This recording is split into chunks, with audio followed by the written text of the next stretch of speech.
আজকে রাতে কুট্টু অনেক দুষ্টামি করছে। এতদিন তো নিজের মামার বাড়িতে কাটালো, এবার কুট্টু আমার মামার বাড়িতে যাবে। এত ঝড় বৃষ্টি হয়েছে, কারেন্ট অফ হয়ে গেল। কুট্টু এত হিসু করছে, মা বাধ্য হয়ে বাটি ধরিয়ে দিল। তো সম্পূর্ণটা আজকের ভিডিওতে তোমরা দেখতে পাবে। সো হ্যালো এভরিওয়ান, কেমন আছো সবাই? আশা করছি সবাই খুব ভালো আছো। পরবর্তী ভিডিও নিয়ে আবারও চলে আসলাম। তো চলো আজকের ভিডিওতে দেখো, কুট্টু কিন্তু ভীষণ দুষ্টুমি করছিল রাতে। পরের দিন সকালে কুট্টু বাবু আবার দোলনাতে শুয়ে আছে, এখানে মা রান্না করছে। আর এটা কিন্তু আমাদের গাছের পেঁপে, একদম ডাসা পেঁপে। আর গাছটার কিন্তু প্রায় অনেক বয়স হয়েছে বলতে পারো, আমার বিয়ের আগে। মানে একটা পেঁপে গাছের বয়স 4 বছর মিনিমাম বয়স। তো ভাবলাম অনেকদিন পরে ডাসা পেঁপে পেয়েছি, আজকে বেশ ভালো করেই খাবো। কিন্তু খেয়ে যেটা বুঝলাম, মা বলছিল খাওয়ার আগে যে খাস না, এটা ভালো হবে না, পেঁপেটা ফেলে দিতে হবে, গাছটা কেটে ফেলবো। কারণ বয়স হয়ে গেছে, পেঁপেটার একটু মিষ্টি নেই আর কোনো স্বাদ নেই। তাই কিন্তু মা গাছটা কেটেও ফেলবে। আর পেঁপেটা আমি যে 1 পিস নিয়েছি, তারপর পেঁপেটা কিন্তু ফেলে দেবে, না রান্না করা যাবে না খাওয়া যাবে। এখানে চিংড়ি মাছ নিয়ে এসছে, হবে পুঁই শাক কুমড়ো দিয়ে চিংড়ি মাছের তরকারি। আর এখানে মাছ করবে। তো চলো, এখানে দেখো কত পান গুছিয়েছে। আর কুট্টুবাবু দোলনাতে আছে। আকাশের ওয়েদারটা একদম মানে মেঘলা, বেশ ভালো ওয়েদার বলতে পারো, একটুও গরম নেই। আর কুট্টুবাবু এখন স্নান করতে বসেছে। প্রতিদিন কিন্তু এখানে এসে এই গাবলার মধ্যে স্নান করে।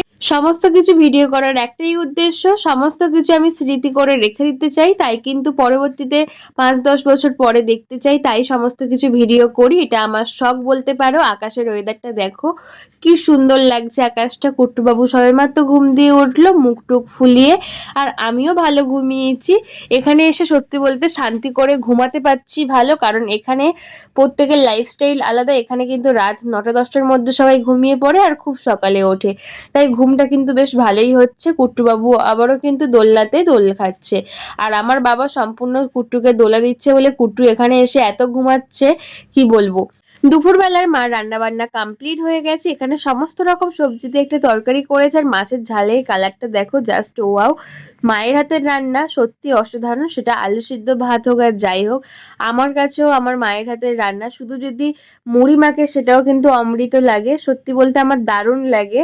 আর এত বছর পরে খাচ্ছি, তো আমার কাছে মনে হচ্ছে কি এটা স্বর্গ, আর কিছুই না। তো দেখো খেতে বসে গেছি। এখানে কি কি রান্না হয়েছে, মাছ আর একটা তরকারি, আর বেশি কিছু করার কোনো দরকার নেই, বারণ করলাম। তো এই দিয়েই কিন্তু আজকে দুপুরের লাঞ্চ করব। তো সত্যি বলতে অনেকদিন পরে এই মাছটা খাচ্ছি। আমার কিন্তু এই সমস্ত মাছ খেতে দারুণ লাগে। আর মায়ের হাতের রান্না আমার কাছে তো স্বর্গ, স্বর্গ ছাড়া কিছুই না। প্রত্যেকের কাছে প্রত্যেকের মায়ের হাতের রান্না কিন্তু দারুণ লাগে। তো চলো আজকে দুপুরের খাওয়া দাওয়াটা কমপ্লিট করি। কুট্টুবাবু খাওয়া দাওয়া করে ঘুমিয়ে পড়েছে, আর আমরাও এখানে কিন্তু খাওয়া দাওয়া করে নিচ্ছি। বাইরে বৃষ্টি হচ্ছে, তাই কিন্তু কুট্টুবাবুকে একটু ভারী জামা পরিয়েছি। এখানে যখন থেকে এসছি ওয়েদারটা বেশ ভালো হয়েছে, মানে একদম ঠান্ডা ঠান্ডা, তাই কুট্টুকে একটু মোটা জামা পরিয়ে দিয়েছি যাতে ওর ঠান্ডা না লাগে।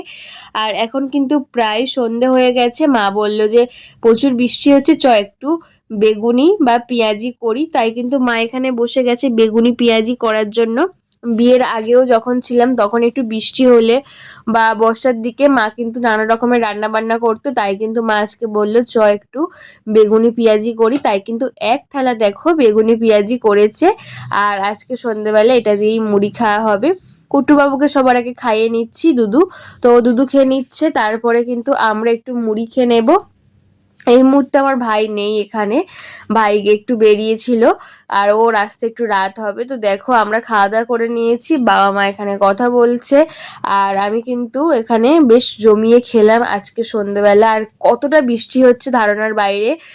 বারবার কিন্তু এখানে লোডশেডিং হয়ে যায়, তাই কারেন্ট অফ হয়ে যাচ্ছে বারবার। আর তাই কিন্তু ফোনের লাইট জ্বালিয়ে রেখেছি, বারবার কারেন্ট অফ হয়ে যাচ্ছে। রাতের বেলা ভাই কিন্তু নিয়ে আসলো চিকেন পকোড়া।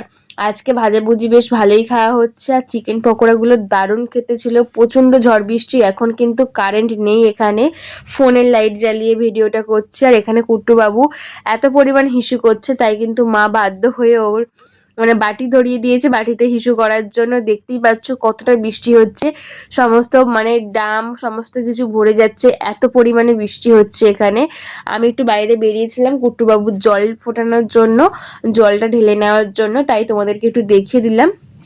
তো এখানে কুট্টু বাবু এখানে বেশ আনন্দ করছে, ঘুমাচ্ছে না। চিকেন পকোড়া এই বর্ষাকালে কিন্তু দারুণ লাগে বৃষ্টির দিনে। এই সবাই মিলে চিকেন পকোড়া খাচ্ছি, তার আগে তো ভাজা ভুজি খেয়েছি। আর এখানে কুট্টু বাবু হিসুর পর হিসু, তাই মা বাটি ধরিয়ে দিয়েছে যে হিসু কর, কত করবি। তো চলো আজকে সন্ধ্যেটা এইভাবেই কাটলো মজা করে। কালকেই যাব মামার বাড়িতে, মানে আমার মামার বাড়িতে। তো সকাল সকাল উঠে কুট্টু বাবুকে রেডি করিয়ে দিয়েছি, আমিও রেডি হয়ে নিয়েছি। আর লকডাউনে এই জিনিসগুলো বানিয়েছি, এই যে ঝুলছে এগুলোই কিন্তু বানিয়েছি। আর এখানে দেখো আমি চলে গেছি অনেক দিন আগে, তবে আমার ছবিগুলো সমস্ত কিছু কিন্তু এখানে সাজানো গোছানো আছে। আমার ছোটবেলা দেখছি এখানে সবকটা ছবি কিন্তু আমি।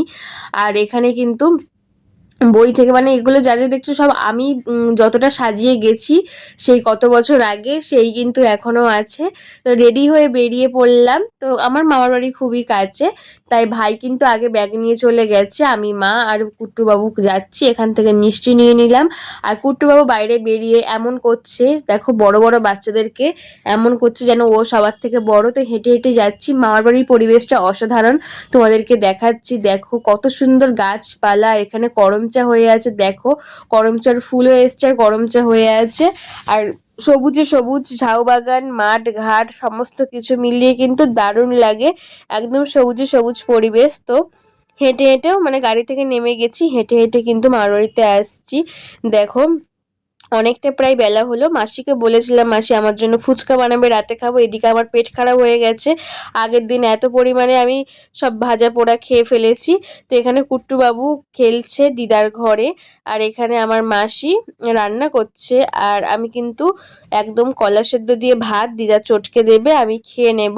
তো আমি আর দিদা কিন্তু বসে গেছি খেতে।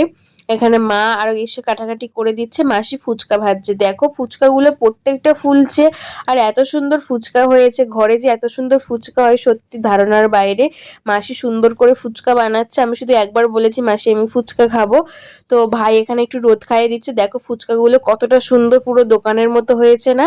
দেখতে কিন্তু দারুণ লাগছে। রাতের বেলা কুট্টু বাবুর পাপা আসবে, সবাই মিলে কিন্তু জমিয়ে খাবো। তাই আমি বললাম মাসিকে যে একটু ফুচকা বানাও। রাতের বেলা তো অনেক কিছুই হবে আজকে, বনফায়ার হবে, অনেক কিছুই হবে। তো সম্পূর্ণটাই তোমাদের সঙ্গে শেয়ার করব, তোমরা পুরো ভিডিওটা দেখতে থাকো। এই ভিডিওতে সম্পূর্ণ শেয়ার না করলেও পরের ভিডিওতে করব। দেখো এখানে মাসির মুরগির, মানে কতগুলো বাচ্চা হয়েছে, 4টে বাচ্চা হয়েছে। আর এখানে একটা পাখি কিন্তু আগের দিন ঝড় হয়েছে, ঝড়ের জন্য পাখিটা পুকুরে পড়ে গেছে। পাখিটাকে বাঁচাতে হবে, না হলে পাখিটা মরে যাবে। তাই কিন্তু আমরা এখানে এসছি। আর আমার ভাই সবার থেকে লম্বা একটু, তাই কিন্তু ও আসছে একটা লাঠির মধ্যে নেট বা একটা ব্যাগ ঝুলিয়ে নিয়ে ও কিন্তু পাখিটাকে তুলে রোদে দেবে, নাহলে পাখিটা কিন্তু মরে যেত। এই পানাগুলোর জন্যই পাখিটা কিন্তু উপরে ছিল আর ডুবে যায়নি। তো পাখিটা ফাইনালি ভেবেছি ডুবে গেছে হয়তো, কিন্তু ডোবেনি। আমার ভাই তুলে নিয়ে এসছে, আর পাখিটাকে রোদ খাওয়ালে হয়তো বেঁচে যাবে। তো চলো আজকের ভিডিও কেমন লাগলো অবশ্যই জানিও। পরের ভিডিও কিন্তু আরো ভালো হতে চলেছে, অবশ্যই তোমরা দেখতে থাকো। আর এটা কি পাখি তোমরা অবশ্যই জানিও। তো আমরা বুঝতে পারছি না যে এত বড় বড় ডানা, এটা কি পাখি হতে পারে, তো আমাদের জানা নেই। তোমরা জেনে থাকলে অবশ্যই কিন্তু জানাবে। দেখো আমার মা ভালো করে মুছে দিচ্ছে, মুছে রোদে রেখে দিচ্ছে। তো সবাই ভালো থেকো, দেখা হবে পরবর্তী ভিডিওতে। টাটা বন্ধুরা।